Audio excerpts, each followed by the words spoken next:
Bonjour, aujourd'hui le thème que nous allons débattre est la peine de mort. Aujourd'hui, plus de 2 tiers des pays du monde ont aboli la peine de mort et en droit ou en pratiqué.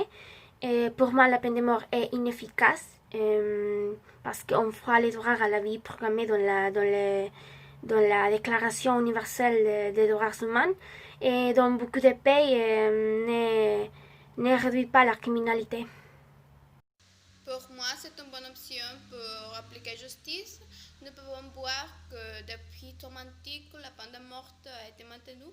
Ça prouve son efficacité puisque avec cela intimide la société et aussi réduit la criminalité. Tel est le cas de Singapour, que depuis son offre la peine de mort en 2004, il a été réduit la criminalité. Avant cela, Singapour était un pays très violent et dangereux. Je ne crois pas que la justice s'applique correctement puisque l'absence de preuves affecte la décision d'approuver la peine de mort à une personne qui peut être innocente et ça a démontré l'inhumain de qui on porte. Aussi, une étude menée pendant 36 ans de l'Académie nationale des sciences des États-Unis a conclu qu'il n'y a qu'une preuve que cette peine est certes intimidée et donc a réduit la criminalité. Et à mon avis, certains des criminels cherchaient la paix à travers de son propre mort.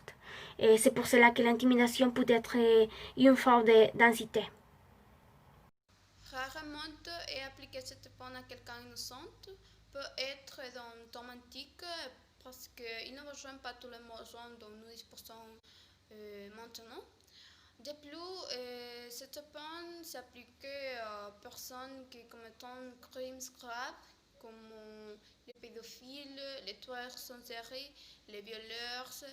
Et pour prouver ces actes, sont nécessaires des tests d'investigation préalables. Et ce n'est pas quelque chose à la légère. Et de la même manière, les pays où est légale la peine de mort sont les premiers pays du monde, certains cas. La discrimination dans l'application de la justice et le manque de ressources pour se défendre signifient que les pauvres et les membres des minorités raciales sont plus susceptibles d'être condamnés à mort.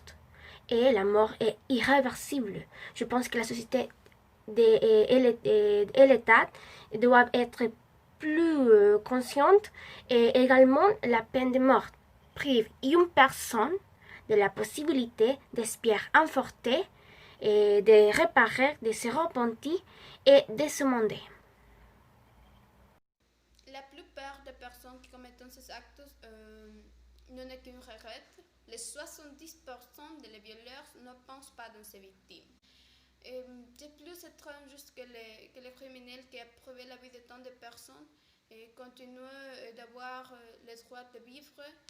Et c'est l'obligation de l'État et rétablir les dommages aux criminels. De plus, il y a de tenir en compte qu'avec le Trump, les criminels pourront créer un émeute. Alors, qui payera pour ce crime? Que l'État devient le maître de la vie et de la mort, il peut être considéré comme un exemple pour imiter et générer le contraire de ce qui est recherché, une spirale de violence sociale. Et qui est nous pour jouer avec la vie d'une autre personne? Je crois que le prix que ces criminels doivent payer est seulement de vivre avec la torture d'être informés. Et parce qu'avec la peine de mort, les États satisfont une certaine vengeance ou un sentiment de justice qui ne leur appartient pas. Mais pourquoi la société doit garder les criminels? L'État ne peut pas garder tant de criminels jusqu'à dans les grands pays, cela représente une dépense spéciale et dans les pays de tiers-monde est pire. Comme j'avais dit précédemment, c'est l'obligation de l'État de nuire aux criminels et rendre justice à la victime. Si cette peine n'est pas maintenue et nous sommes pour l'amour et la paix, et comment pouvons-nous garder l'ordre? La justice deviendra un jeu. Et cette peine est un clair exemple que toute action implique une érection. La peine capitale, c'est cruel, transforme à la société avec une pensée mauvaise. Le véritable ordre n'est pas son trénoman. Il est nécessaire de réfléchir sur l'impact. Alors, pardonnons-nous les violeurs, les pédophiles, les meurtrières, ils ne sont pas mauvais. Jusqu'à présent, il n'y a pas eu d'autre méthode plus efficace que la peine de mort. C'est la unique garantie que les criminels cessera de commettre crimes. Il est clair que de nombreux gouvernements ne s'intéressent pas à la justice, mais à la répression et au contrôle.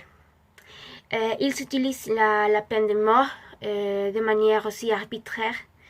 Les autorités établissent leur propre définition de ce qui est inacceptable dans la société et de ce qui est une punition appropriée. Elle fait peur aux citoyens et viole leurs droits humains. Si nous permettons l'existence de la peine de mort, les gouvernements corrompus pouvant utiliser l'exécution à leurs propres fins. La peine de mort est appliquée avec le fin d'intimider à la société et en précisant la conséquence en cas de violation des règles. Et cela aide à préserver l'ordre. Et pour ça, un procédure sérieux est donné. Et ce n'est pas pour la complaisance de quelqu'un en particulier, c'est simplement rendre justice à ceux qui ont péri injustement. En conclusion, je suis totalement en contre pour toutes ces raisons.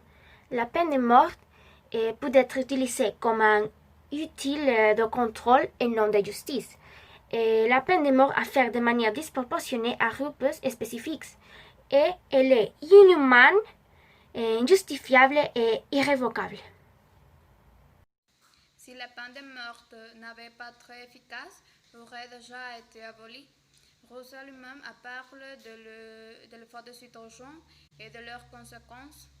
Enfin, la peine de mort apporte beaucoup d'avantages.